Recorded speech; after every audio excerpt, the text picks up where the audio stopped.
Ученица 4 класса средней школы номер 3 Анастасия Могила первый раз принимает участие в городской предметной олимпиаде по математике.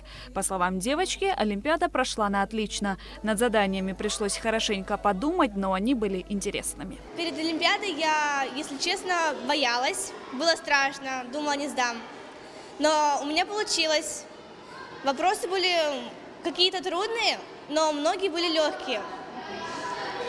К олимпиаде я готовилась, решала задачи, но ни одна из них не пригодилась. Задачи там были на логику, были трудные примеры. Многие считала, конечно, не так, но решила я половину.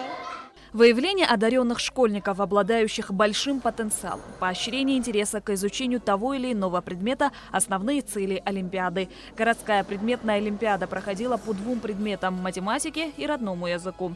Всего в этом году во 2-м туре участвовали 150 школьников. Из них в 3-й тур прошли до 60 учащихся. Грамотой награждается Джиба Нестор. Где наш Нестор? Победитель 2-го тура по русскому языку и литературе. Сколько у нас филологов? Умница! Нестор, удачи!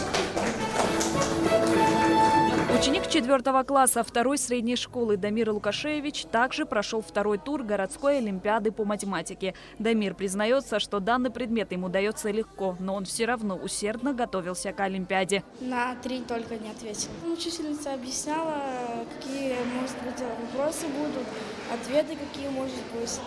Из-за этого мы так подготовились. Начальник управления образования администрации города Станда Таркил отметила, что дети активно и ответственно приняли участие в олимпиаде и показали хорошие результаты. По математике у нас получилась большая цифра. Около 36 детей победили математику, и оставшийся – это родной язык.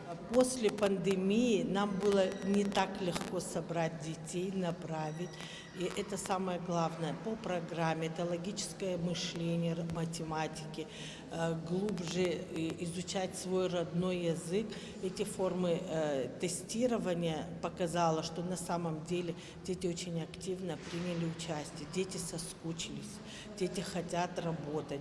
Среди участников олимпиады есть и ставшие победителями по 2 предметам. Среди них учащийся 3-й средней школы Леон Бунеевич. Леон уже начал готовиться к республиканскому туру олимпиады. В олимпиаде были и сложные задания, и легкие задания, и средние задания. Да, я там задания несколько не смог, но я справился. Я волновался, но не сильно. Смог преодолеть, да? Да, смог преодолеть страх и начал решать. Я сидел на русском языке часик, на математике 1,5 часика.